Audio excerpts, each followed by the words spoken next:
មកជួបខ្ញុំមក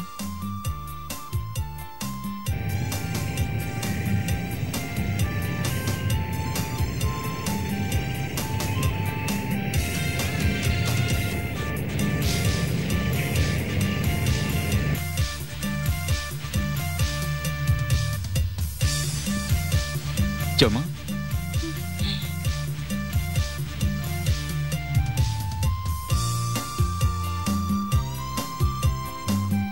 មានការអីនិយាយមករឿងដែលលោកនិយាយជាមួយខ្ញុំនោះគឺគេឯកភាពហើយវាជារឿងនៃភោជនីយដ្ឋានណា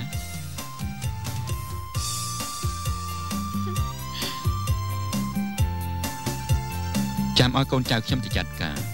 តែកុំភ្លេចរឿងប្រាក់ជាមួយខ្ញុំហើយនាងទុកចិត្តចុះចុះខ្ញុំមានតថាអី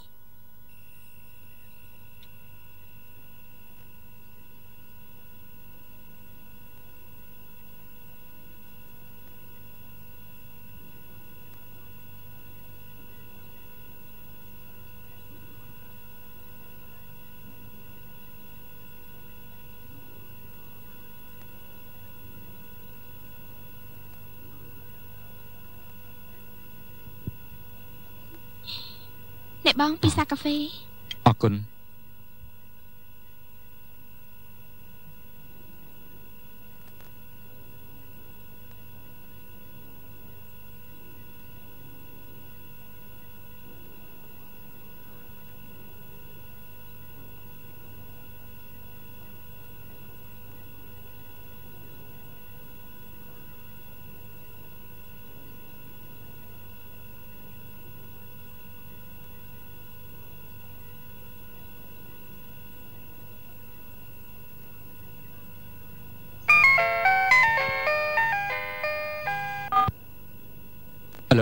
ហឡូកំពុង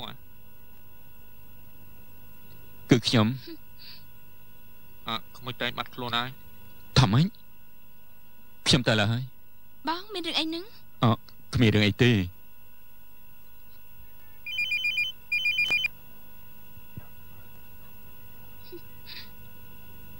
អាឡូយ៉ាងម៉េចទៅហើយអូខេហើយល្អណាស់ឥឡូវទំនិញមកដល់ដៃហើយលោកតាកែត្រូវតែបកគលប្រាក់ឲ្យខ្ញុំមួយចំនួនខ្ញុំមិនលាតសម្ដីទេនាងចាំខ្ញុំមកផ្លែតណាខ្ញុំទៅដល់លើហើយ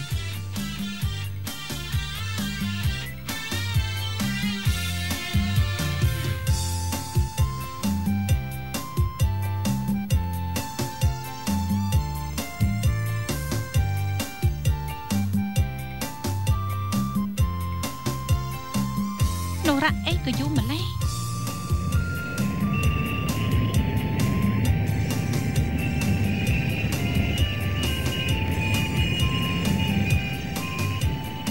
ហេតុអីក៏យូរម្លេះខ្ញុំមានការរវល់បន្តិច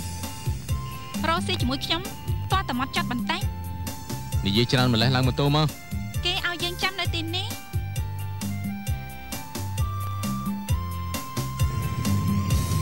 ខ្ញុំដូចជាមិនទុកចិត្តសោះនេះជាកំហុសរបស់ខ្ញុំមិនត្រូវបន្ទោសអ្នកណាម្នាក់នោះទេសំខាន់យើងត្រូវតាមរកក្មួយតី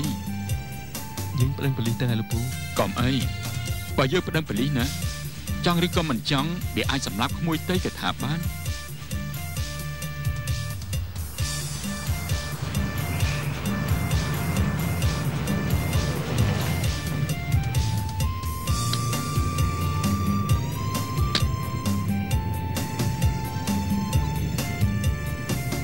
រាប់លុយទៅប្រយ័ត្នថាខ្វះណាមិនបាច់រាប់ទេយើងធ្លាប់រកស៊ីជាមួយគ្នាច្រើនលើកហើយបើថ្ងៃក្រោយត្រូវការទៀតមករកពួកខ្ញុំចុះយល់ណាតា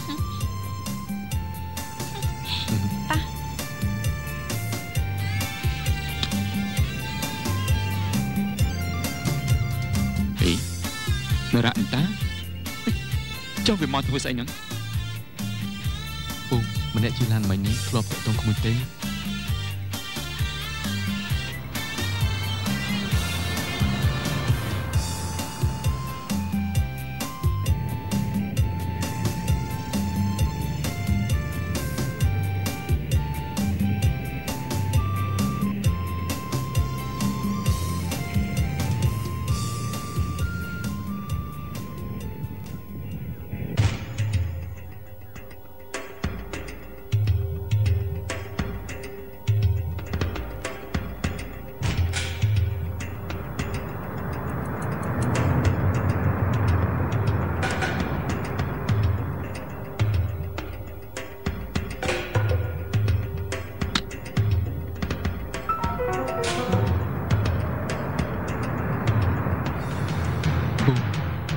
លីទៅតួខ្ញុំទៅតាមវា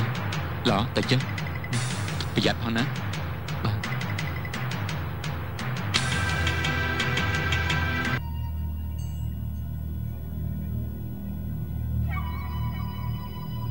លោកមានកាយដែរម្នាក់មិញនៅបន្ទប់លេខប្រមាណសូមលោកចាំមកផ្លែននៅបន្ទប់លេខ10បាទអរគុណយ៉ាងម៉េចនាងចំមកមិនក៏មិនប្រកែកទៀតទៅហ៎នៅស្គៀប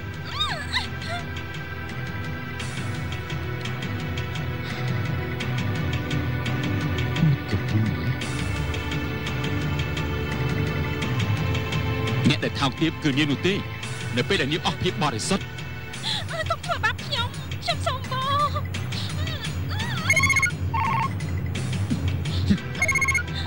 ណៃយោហៅឡូខ្ញុំគឺអាម៉ាប់មានការអីពូរបស់វានាំប៉ូលីសមកឥឡូវហើយ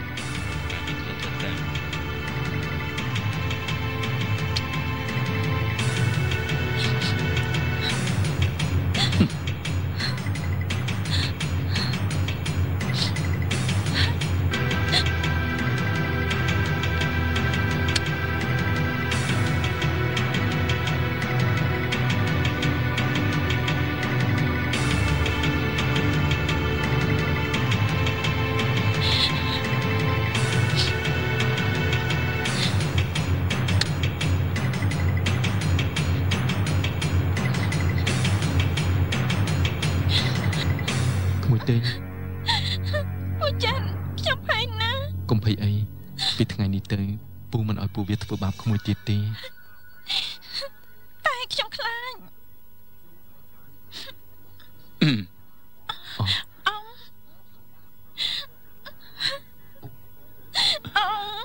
កុំយំអីក្មួយតីអ៊ំអនណាកុំអីអ៊ំមិនដឹងថាមានពាក្យអ្វីដោះស្រាយជាមួយនឹងម្ដាយក្មួយទេតែគេធ្វើបែបនេះចំពោះខ្ញុំមានប្រយោជន៍អីទៅអ៊ំ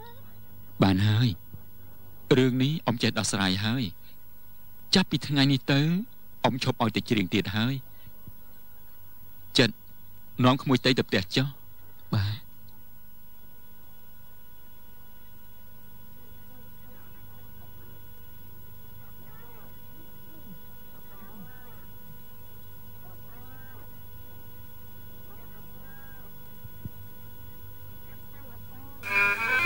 មកដើម្បីជោគជ័យតែប៉ុណ្ណេះវាចប់រឿងហើយជាមួយម៉ាលីហើយធ្វើអីមិនចេះខ្លោះខ្លោចដូចធារីនោះទេអញ្ចឹងបានជំនាញមិនឲ្យខ្ញុំតាក់ទងជាមួយនាងធារីនោះ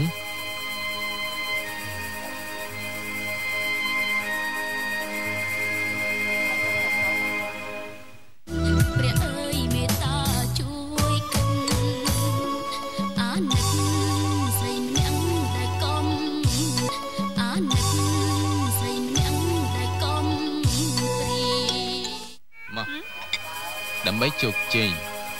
តែប៉ុណ្ណេះវាចប់រឿងហើយជាមួយម៉ាលីហើយធ្វើអីមិនចេះខ្លោះខ្លោចដូចធារីនោះទេអញ្ចឹងបានជំនាញមិនឲ្យខ្ញុំតាក់ទងជាមួយនាងធារីនោះ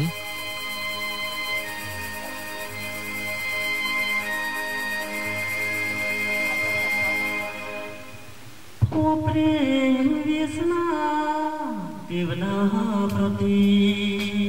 ឲ្យបានជួបថ្លៃរាល់ពេលយប់ថ្ងៃស្រមៃភេត្រាសូមប្រនៃខ្ញុំប្រកំប្រាអំណាបងសូមស្នេហា